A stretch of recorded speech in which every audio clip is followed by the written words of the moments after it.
Springfield, New Hampshire, a ham fest. What is it called? Nearfest. And it's cloudy and it's cool, and I have no idea what the attendance is going to be today. In driving up here, there were periods of some light, some drizzle. There is rain expected later today, and I am going to be here for both days. So we'll see how tomorrow comes out, but no sun is expected. There is a low pressure system offshore, and it's kind of a closed low, and not too much is going to be, we're not going to see any sun today. So we'll take a look at some hams. Hopefully they're pretty good and doing well, and that's it.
Okay, you are? I'm Tony, K1KP.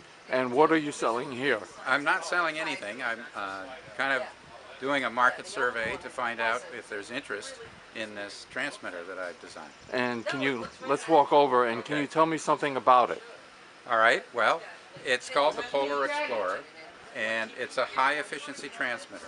Instead of the 50 to 60% efficiency that most transmitters have today, it has 80 to 90% efficiency. And by making it more efficient, we need less power supply and less cooling. And by having less power supply and less cooling, we can reduce the cost, size, and weight of the transmitter. How much power does it put out? It puts out 500 watts on all the HF bands from 160 through 10 meters. And is the power supply included within there? Yes, it is. It's a power supply is built in, and the total package weighs about 13 pounds, which is about half the weight of the KPA 500. And it needs a separate receiver, though. How do you accommodate that? It uses your existing transceiver as a receiver only. It connects to your transceiver and gets the frequency and band and mode information from your transceiver. So that's where you turn the knob and you tune in stations, and it follows. And when you're ready to transmit, it does the transmitting. So you connect your microphone and CW key directly to the Polar Explorer, and it has a TR switch in it. It connects to your station antenna, and it sends the receive RF to your station receiver. And if you want to find out more information about it, go to my website, polextech.com. Okay, and what other modes? You mentioned it's, can it operate AM, or does it have? It has AM, it has all the standard modes. So it has sideband, CW, AM, FM, and it can do RIDI by AFSK, Okay. It can do FT8. Oh, it can do the digital. It can do the digital modes. All by AFSK. And I noticed as we come over and take a look at it, you have a nice clear exposure here. When you sell it, you won't. That won't be. Will that be an option? Well, we could make that a special option that people really want. I would be flattered if people thought so much of the inside that they wanted to see it. And so it's going to need less cooling than a typical transmitter that runs 500 watts. How noisy is the fan? You have a fan. It looks like it has a fan, and it's running now. and I don't think we can hear it over the noise in the flea market. No, It basically uses a So- PC CPU cooler fan. Okay. Very quiet. So I'm going to go along the back here. Oh, so that big cage in the back, that's not the fan. No, the fan is underneath here. So when we originally started, one of the ideas we had was to use a liquid CPU cooler like they have in high-end gaming PCs. Okay. And if you wanted to run this 100% duty cycle on RTTY, then I would recommend you have that. Right, okay. This is my only prototype, and I had the liquid CPU cooler there, but found I didn't need it for just normal duty cycle modes, so I took it off. And I noticed it has a USB connection. What is that for? So one connection, it actually has two. One is for the radio, so this is how it connects to your station transceiver. And All right, stop there for a second. When you say it connects to the station transceiver, what is that? What does it need to do? What does it do? it's getting, when you turn the knob on the station transceiver, it's getting the frequency and mode information from your station transceiver, so it knows how to track where you're receiving. But that would have to be a transceiver that has USB. That's right. Okay. That's right, and most of them do. I mean, it's not USB. It's usually USB to serial.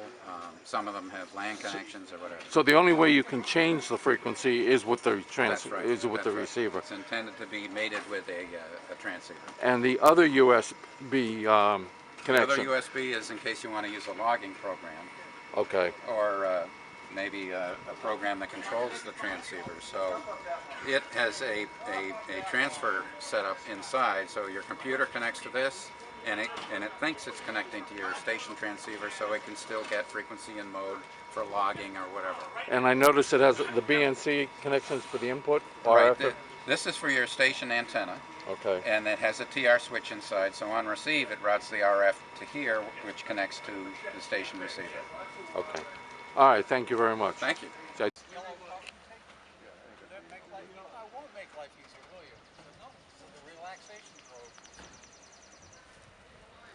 That's it. All right. All right, straighten it out. All right, now cut it the other way. Keep going. Keep going. Keep going. Keep going. Cut it. Cut it. That's it. All right, now straighten yourself out. Stop. Stop. Okay. Now what? I'm hitching you. Yeah, heavy weighs 3,000 pounds.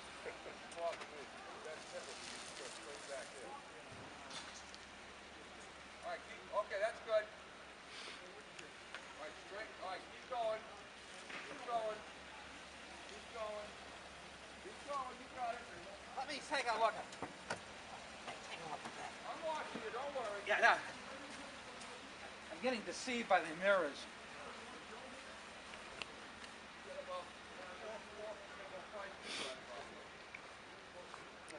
So what you do is you straighten it out. You come all the way back. Yeah. You straighten out and back it in again. You'll be all set. Yeah, I just got to move the whole thing over. Oh, I know.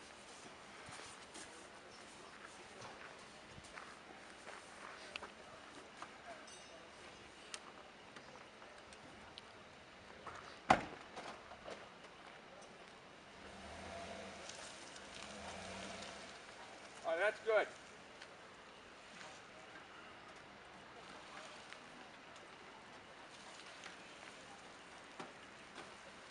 Now go. All right, just keep coming. Now straighten yourself out. All right, straight back. Just like that. Just keep coming. Don't turn. Just keep coming. Keep coming. Keep coming. I got you. I got 10 feet here. Keep going. Throw it, too. Not far enough. All right, you want to stop here? I'm KA1JB. In my next video, I'm going to kill Bert with my drone.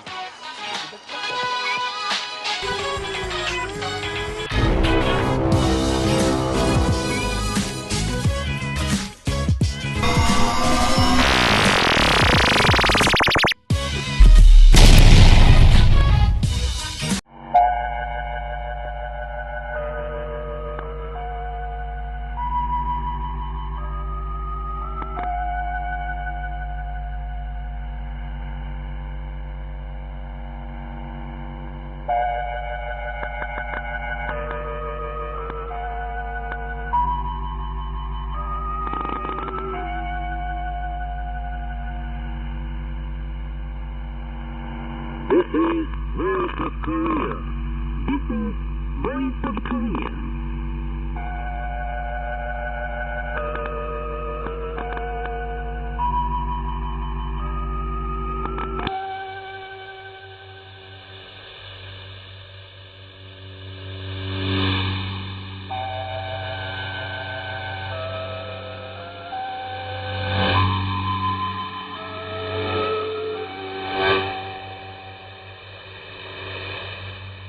This is Voice of Korea. This is Voice of Korea.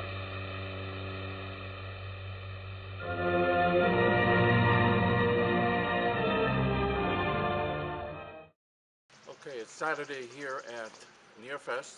It started to rain yesterday at around 1 o'clock, and it rained basically from 1 o'clock till just about now. It's coming up to around 8 o'clock in the morning, and it looks like it has stopped. Because you know how some hams are, they're afraid of anything that's cold water, and I'm sure that's going to really cut down on the number of people that come here today, because they're afraid it might rain and they might get a little wet. I did notice yesterday they have a lot of this yellow tape all over this place, marking places off for, I guess, the special hams, the people that the leadership may know. And I heard a lot of complaints about that yellow tape. So one guy selling a microphone, the RCA 77DX, at a discounted price of only $2,500. I don't know how he could sell it at that price, but he did. So weather-wise, let's hope today is pretty good. When people came in yesterday, I noticed the line was not very long. They said the pre-sales were very low, and that may have to do with maybe the leadership here is, they're getting worn out. They've been doing this for a long time, and maybe they're getting tired, because they said there weren't a lot available for the pre-sales. So we'll see what happens today at the Nearfest. The young kids were not here. I saw almost no kids here, maybe two total kids. So we'll see how it goes. The weather is, yesterday was pretty cold and raw. Today it seems a little bit milder, very little wind. So here we go, Nearfest Saturday. CQ contest, CQ contest, CQ contest, 59, 59, CQ contest, CQ contest, 59, 59, CQ contest, CQ contest, CQ contest, CQ contest, CQ contest, 59, 59, CQ contest, CQ contest, 59, 59, CQ contest, CQ contest.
At the end of Nearfest, as you can hear, there's a plane flying overhead because of the popularity. I think Channel 5 down in Boston has sent the plane up to observe how many hams have come here.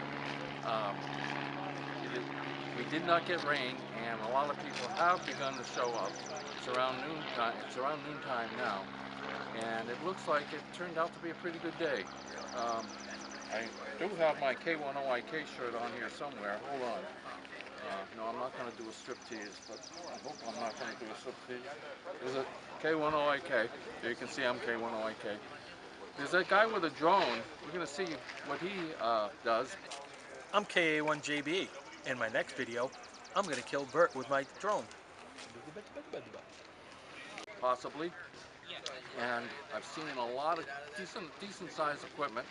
I managed to meet one of my former students. Now I teach 4th grade, but he was in 9, 10, 11, and 12th grade.